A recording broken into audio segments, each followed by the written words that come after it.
whose smallest acts echo the loudest in the hearts of the forgotten. Let us know in the comments section below, when was the last time you saw a simple act of kindness turn into something extraordinary? Adelyn Washington never advertised her kindness. She didn't wear it like a badge or weave it into conversations. There were no Instagram posts, no Facebook check-ins when she made her Sunday stop behind the abandoned train depot.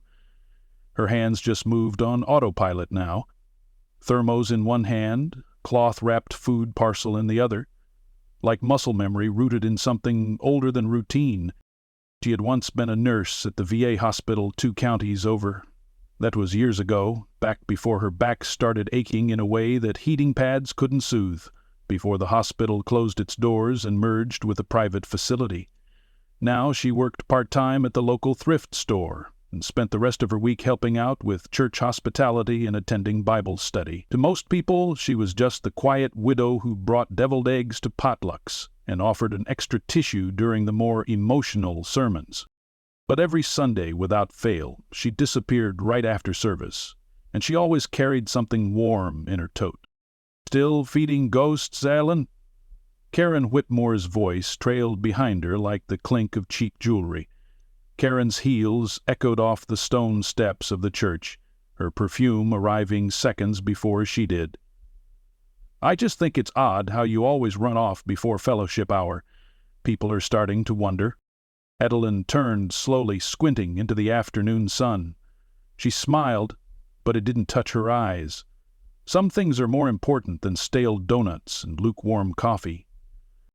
Karen blinked, her lips pursed, pulling tighter than the Botox let them. "Well, some of us think the church should focus on missions that actually bear fruit, for the congregation." Adelyn didn't answer. She adjusted her tote on her shoulder and walked away, ignoring the clucking behind her. It had started 6 years ago. Back then, the man behind the train depot was just another figure wrapped in layers of old military surplus.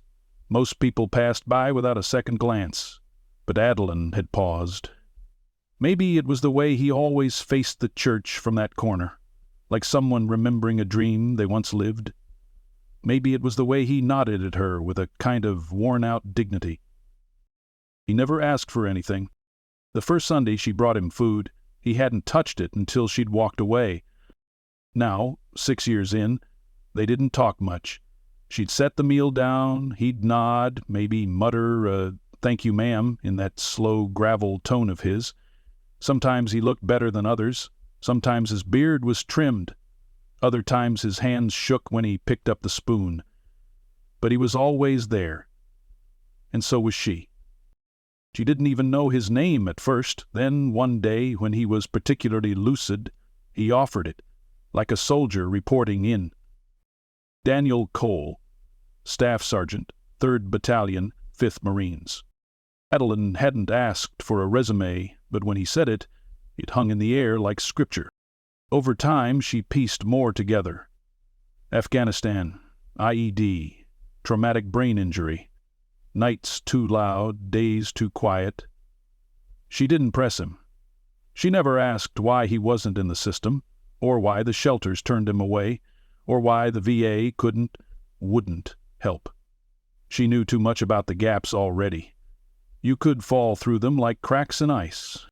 Once she left him a pair of thermal gloves. The next week he gave them back, folded perfectly. "Give 'em to someone who needs 'em more," he had said, nodding toward a girl panhandling outside the gas station. That's the kind of man he was. Back at church, the whispers grew louder each month. "She's enabling him. It's not her responsibility. He probably uses that money for drugs. She's a sweet woman, but not realistic." When Reverend Breen asked to speak with her in private, Adelyn knew where it was headed. He didn't accuse her of anything. He was too soft-spoken for that.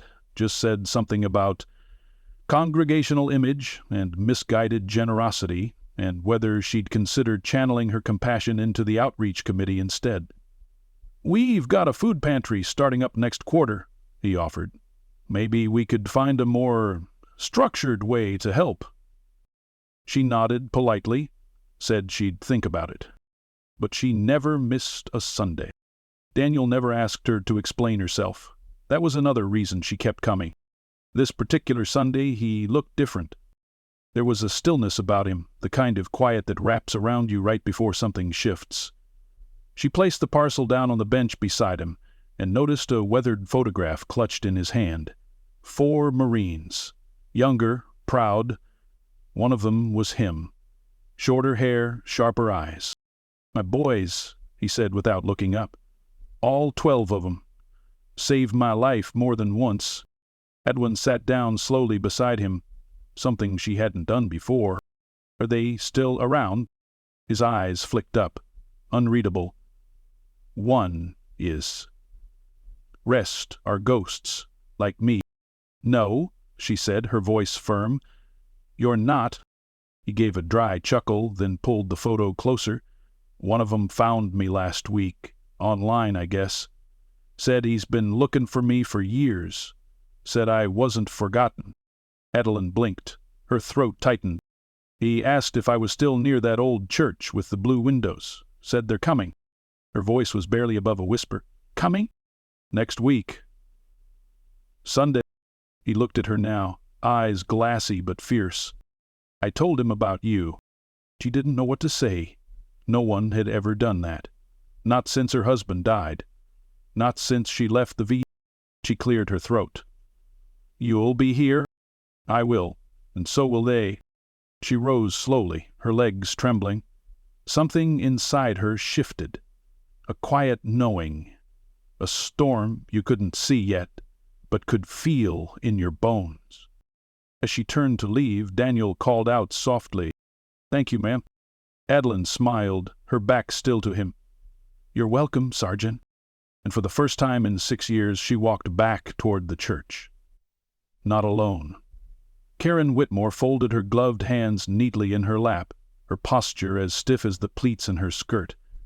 Her eyes darted between the congregation and the pulpit, as if monitoring for deviation. She had served as head of the Ladies' Committee for 17 years, and she wore the title like a crown. Karen didn't believe in chaos, and Adelyn Washington, with her quiet smiles and mystery errands, brought just enough of it to irritate her soul. The first time she'd heard about Adelyn sneaking off after service, Karen assumed it was to tend a sick relative or visit the cemetery. When she learned it involved a homeless man, her reaction was immediate. Whispers had already started, some from her, some from others. But the more Adelyn ignored them, the more that indignation simmered. It wasn't just about propriety, it was about order, appearances, the right way to do things.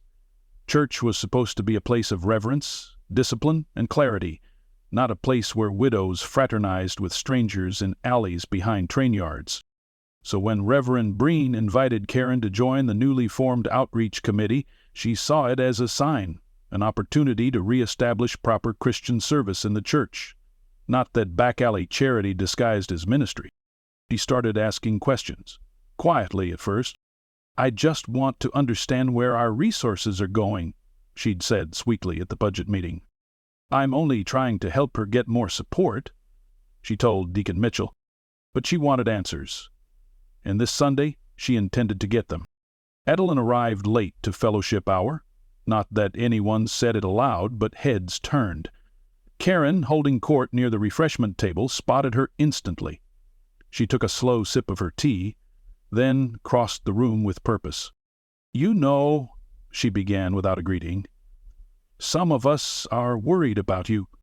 Adelyn looked up from the lemonade she was pouring. "Worried? Not that I believe every rumor, of course," Karen continued, placing her cup down with delicate precision. "But people are starting to ask questions." Adelyn nodded. "Let them." Karen's brow furrowed. "But don't you think the church has a right to know how you represent us out there? People see you with that man." Adelyn took a long sip before answering. "That man has a name." Karen stiffened. "I'm sure he does, but it's not just about him. It's about stewardship and responsibility." Adelyn leaned in, her voice even. "And compassion, and grace." A beat passed. Karen didn't blink. Grace isn't license for recklessness. People look up to you, Adelyn. They see your actions as church and imperservid. Then let them see kindness, Adelyn replied. Maybe it'll remind them what church is for. The words hit like cold water, and Karen recoiled as if slapped. She opened her mouth to respond, but Reverend Breen's voice called the congregation back to their seats for afternoon worship. The moment passed. Adelyn turned and walked to her pew, third row right side, where the sunlight streamed through the stained glass. She didn't glance back. Reverend Breen's sermon was on humility, a curious coincidence given the morning's tension. Humility, he began, is not about thinking less of yourself. It's about thinking of yourself less and recognizing the worth in others, even when their paths don't look like yours. Karen shifted in her seat. Scripture doesn't say only the polished shall inherit the kingdom. It says the poor in spirit, the meek, the hungry. How often do we decide someone's worth based on whether they meet our standards instead of Christ's? Adelyn sat still, hands folded gently in her lap, her eyes focused forward, but she felt the heat of Karen's gaze like a spotlight on her back. The following week she found a note slipped into her mailbox at church. If you really want to help, you'll bring him here. Let the church support him properly. It was unsigned. She recognized the handwriting anyway. That Sunday she made her usual walk, but Daniel wasn't at his usual spot. For the first time in years, the bench was empty. The food in her tote grew heavy. She scanned the alley, the train yard, the far curb. Nothing. Her chest tightened. Had something happened? She waited 10 minutes, then 15. Then she heard it, a faint clatter of metal against pavement. Behind the fence, near the warehouse, a figure appeared, limping slowly toward her. His jacket was torn, and a small cut stained his temple, but he was upright. "Sorry," he muttered as he approached. "Ran into some kids last night, just punks." Adelyn's voice caught in her throat. Do you need to go to the ER? He shook his head. "I've had worse. This ain't even close." She set the food down gently beside him. "You don't have to keep doing this alone." He gave her a tired smile. "Not alone anymore." She hesitated, then said what had been circling her heart for days. "There's talk at the church. Some want you to come inside. Some just wanted to stop." Daniel raised an eyebrow. "Stop?" "The food. Me coming here. They think it's unorthodox." He laughed, a low, rasping chuckle. "Lady, there's nothing orthodox about me. They said if I brought you in, maybe they'd offer help. But I don't trust their reasons." Daniel leaned back, closing his eyes against the sun. "I've been turned away from more places than you can count. I'll come when I'm ready, on my terms." Adelyn nodded. "Fair enough." He opened one eye, looked at her sideways.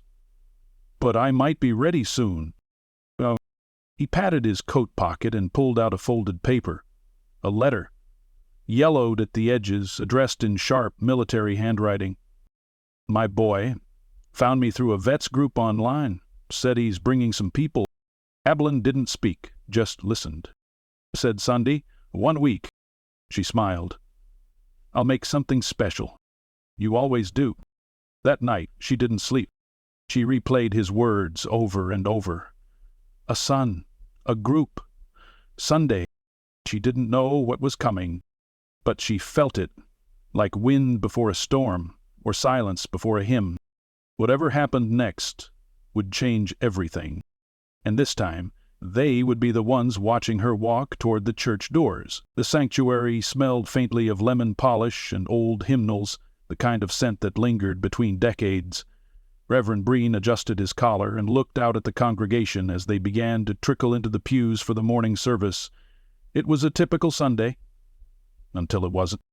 The whisper started near the entrance, soft and confused. Then it rippled down the aisle like a wind in tall grass. The church doors opened wide. not with the usual soft creak, but with purpose. They came in pairs, 12 of them, in uniform, boots polished, medals gleaming, posture straight. Marines! Every head in the church turned. Conversations faltered mid-sentence. Even the choir, rehearsing softly in the corner, fell silent. Adelyn was seated halfway up the left aisle. Her tote bag rested by her side, as always, but her hands gripped her knees now, knuckles white. When she turned to look, her heart leapt to her throat. Daniel wasn't among them. At least, not yet. But leading the group was a tall man with dark skin and silver-streaked temples, moving with the calm certainty of someone used to command. His chest bore ribbons that told stories in color and shine. Campaigns, battles, lost brothers. His gaze swept over the room, respectful but firm, like he was taking mental inventory of a battlefield. He stepped forward, cleared his throat. "My name is Captain Marcus Ruiz, United States Marine Corps retired." No microphone, no script, but the silence gave him all the amplification he needed. "We're here today because of a man who thought he was forgotten, and because of a woman who refused to forget him." Karen Whitmore's jaw tightened visibly. "We're not here to disrupt your service," Ruiz continued, nodding slightly toward Reverend Breen. "We're here to honor a Marine, and the civilian who kept him alive with nothing but kindness and warm meals." A murmur spread. People shifted. Eyebrows rose. Reverend Breen stood motionless by the pulpit, uncertain whether to intervene. Ruiz turned slightly, and from just beyond the door, Daniel entered. The air thickened. Not a gasp, not applause, just awe. Quiet, stunned awe. He was cleaned up, hair trimmed, face shaved, still wearing his old camo jacket but with a crisp white shirt underneath, and walking taller than he had in years. Adelyn stood without realizing it, her hand pressed to her heart. He nodded to her once, then took his place beside the captain. Ruiz spoke again, his voice steady. "Staff Sergeant Daniel Cole served with the 3rd Battalion 5th Marines. Fallujah, Helmand, Sangin, the worst places on earth. He saved lives, lost brothers, and bore scars that followed him home. For years he slipped through the cracks, like so many of us do.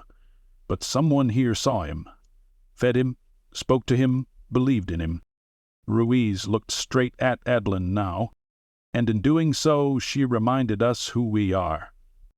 Adelyn's breath hitched. She wanted to speak, but no words came. Ruiz gestured behind him, and the Marines moved in unison. From a velvet-lined box they pulled a folded American flag. Daniel stepped forward, his hands trembling slightly as he took the flag into his own grip. He walked it down the aisle. Not to the pulpit, not to the altar, but to Adelyn. He held it out, arms extended. She stared at him, eyes wide with disbelief. "This is yours," Daniel said quietly. "You earned it." Her hands shook as she accepted the flag. Tears welled, then fell freely. Karen Whitmore rose from her seat, flustered. "Excuse me, Reverend, this isn't on the program." Reverend Breen finally found his voice. "No, it's not," he said, then turned to the front. "But maybe it should have been." Someone in the back clapped. Then someone else joined. And suddenly, the sanctuary filled with applause. Not for spectacle, but for revelation.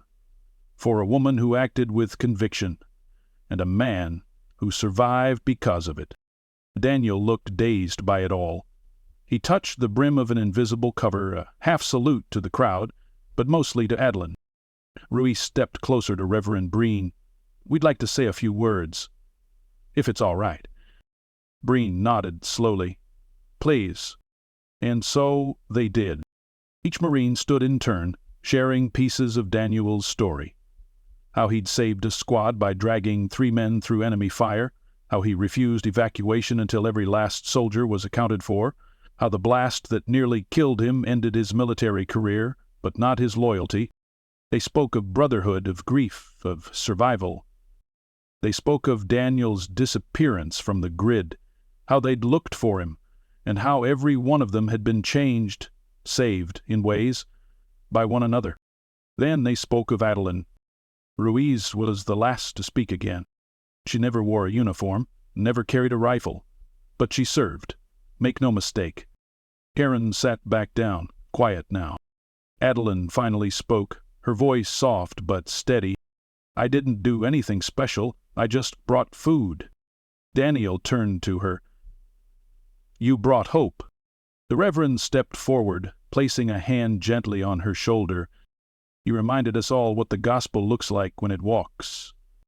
There wasn't a dry eye in the church. By the time the service resumed, the air felt different. Lighter.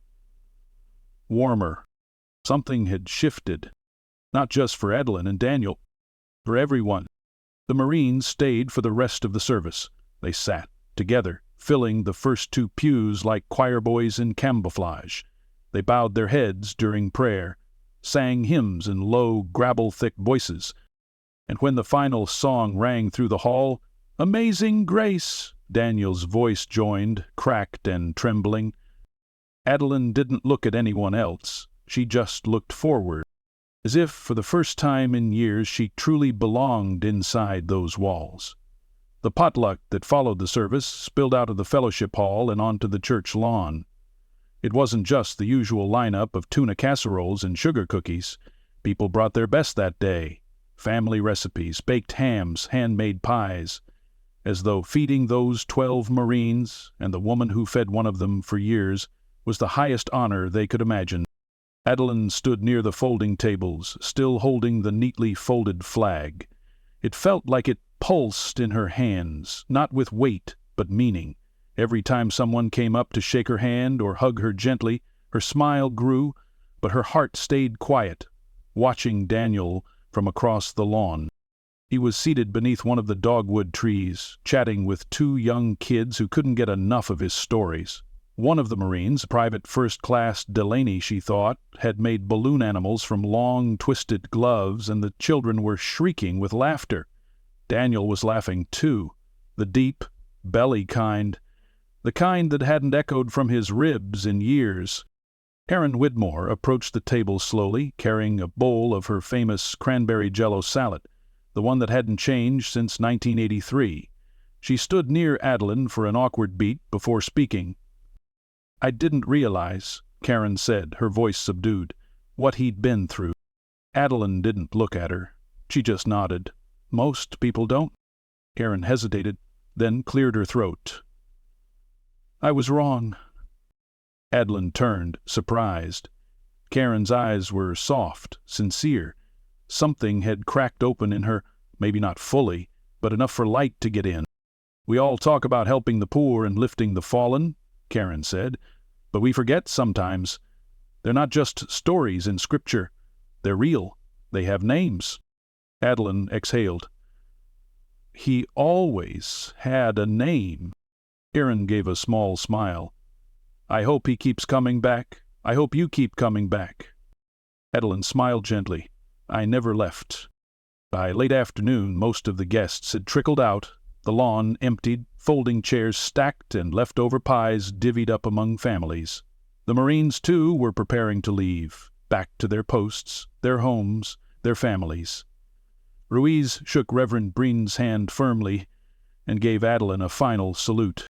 We don't get to see miracles often, he told her, but this, what you did, this was one. Then, one by one, the men hugged Daniel. Real, full hugs, not backpats or formal handshakes. These were brothers finding each other again. He gripped each one like he was anchoring himself to the world. Then they were gone, roaring down the road in 3 black SUVs like a storm in reverse. Powerful, then silent. Daniel stood next to Adelyn on the sidewalk outside the church. The sun had dipped lower, casting long golden slants of light through the trees. Neither of them spoke for a while. Finally he broke the silence. I don't know what to do now. Adelyn looked at him. What do you mean? He shrugged. For years I only had that bench. I knew what each day was. Wake up, wait, eat if I could. But now, He laughed, rubbing the back of his neck. Now it's like someone turned all the lights on and I'm trying to remember what I was supposed to do before the dark. She nodded slowly. Maybe you start by sitting somewhere else. He turned to her. With people? With me, she said. Come on. They walked in silence, side by side, past the depot where the paint peeled and the wind always whispered just a little louder. They passed the corner where she had first left him food in silence, unsure if he'd take it. They passed the alley where he'd once returned her gloves. All those landmarks now transformed. She led him not to a new place, but back to the bench. Only this time she sat beside him. He looked surprised. "You've never sat with me here?" "I was waiting for you to invite me," she said with a grin. He chuckled and leaned back, letting the late sun touch his face. For a few minutes they just sat like that. Nothing to prove, nothing to hide. She turned to him. "What's your son like?" Daniel's face softened. "Loud, smart, got my stubbornness and his mom's laugh. Lives in Arizona now. Working with other vets. He's proud of you," she said. Daniel looked down. "I didn't think I'd ever hear from him again. But he found you." Daniel nodded. "Because of you." Adelyn's smile trembled. "I just brought food." He reached over, gently, and took her hand. "You brought me back." A breeze passed through, rustling the weeds near the tracks. Somewhere nearby a train horn wailed in the distance. Life kept moving. But this bench, the one that had once meant survival, was now a place of return, of rebuilding. "You know," he said, "they offered me a spot at the Transitional Housing Center, one of those VA programs. Said it's got caseworkers, job training, a bed." Adelyn's heart swelled. "Are you going?" He nodded. "Tomorrow morning." Her eyes shimmered. "That's wonderful." He grinned. "I told them I'd need Sundays off. For church." She laughed through the tears. "Of course you did." He grew quiet again, then looked at her. "Can I ask you something?" "Anything." He took a breath. "Why do you do it? Why me? All those years?" Adelyn was quiet for a moment, then answered slowly. "My husband was a Marine. Vietnam. He came back with more scars inside than out. I watched him fade.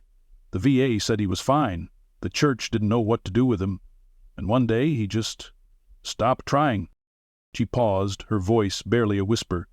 "I promised myself if I ever saw another man like him, I'd never walk past." Daniel looked down at their hands, her fingers curled gently into his. "You didn't walk past," he said. "No," she replied. "I sat down." The sky began to dim, streaks of pink and lavender curling above the trees. A peace settled over them, earned, quiet, whole. Adelyn stood, brushing crumbs from her skirt. "Walk me to my car?" Daniel rose slowly, straighter now, steadier.